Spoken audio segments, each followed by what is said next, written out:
Nilikuwa na kweli na shida. Hicho ni kilio cha furaha baada ya kukandamizwa haki zao kwa muda mrefu. Wananchi wa wilaya ya Singida hapa wanaeleza namna walivyotatuliwa kero zao. Nashukuru watendaji wote na mkuu wa wilaya ya Singida. Sina cha kuwalipa, Mungu tu atawalipa. Mama katuletea Mama ametuletea viongozi wema, sikutegemea mimi. Namshukuru Mheshimiwa Rais, pia namshukuru na mkuu wa wilaya kwa jinsi walivyonisaidia na jopo lake hadi wameondoka. Hawanifahamu lakini wamenisaidia sana. Tunamshukuru Mheshimiwa kwa kuwa ametuletea watendakazi wenye uadilifu na uweledi mkubwa sana. Fanya kazi tuone. Basi uzuri, nashukuru kamati ya kikosi kazi Samia ikawa imekabidhiwa jukumu hilo na mkuu wa wilaya chini ya uongozi wake.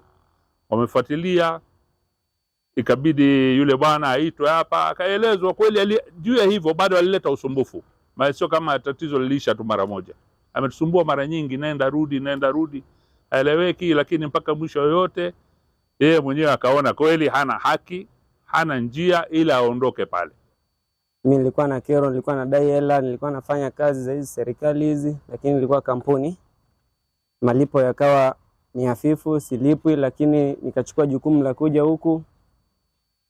Kamati yako ilinisikiliza, ikanielewa, na nawashukuruni sana, nilifanikiwa nikalipa hela zangu. Je, kesi ambazo zilizojitokeza ni ngapi?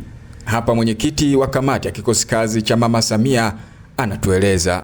Mheshimiwa Mwenyekiti, kwa kipindi cha mwaka 2024 hadi 26 kamati imepokea zaidi ya kero 973 ambapo kero 952 zimetatuliwa na kufungwa, zikiwemo zaidi ya kero 300 kubwa ambazo zilikuwa zinaweza kuathiri jamii, nazo pia tulifanikiwa kuzifunga.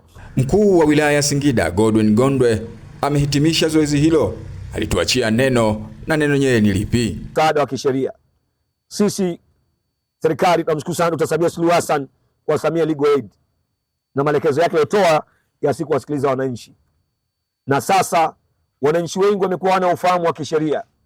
Mheshimiwa Rais Dr. Samia Suluhu Hassan ameleta katika halmashauri zetu na manispaa ya Singida wanasheria kutoka Samia Legal Aid ambao wapo katika divisheni ya maendeleo ya jamii. Na mimi niko na wakurugenzi hapa. Maana leo serikali yote tuko hapa. Wako idara ya maendeleo ya jamii. Tafadhali wana Singida, wanasheria wapo, njooni msaidiwe upande wa kisheria.